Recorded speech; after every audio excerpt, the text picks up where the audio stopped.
This is one of our most recent projects in Glastonbury, Connecticut. It's an open floor kitchen remodel.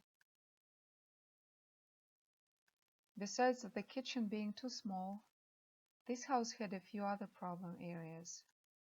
The front door opened straight into the wall of a long, narrow hallway, and it created a 90-degree turn to get into the family room. The door between the kitchen and dining room made the traffic flow awkward for both areas. Coat closet in the front hallway, located right across the stairwell, created potential for hazard when opening the door.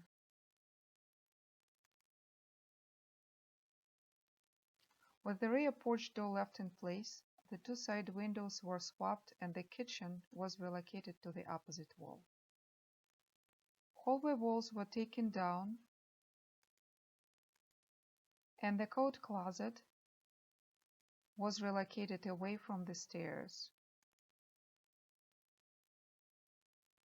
Door opening between the dining room and former kitchen was restored.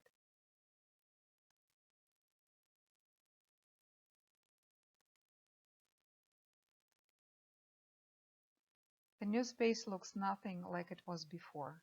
With the two hallway walls gone, all rooms are bigger and more functional. New beautiful kitchen has a central island and built-in breakfast nook. Family room also feels more open. Dining room has a better traffic flow and a potential for a bigger table to seat more guests. Those are some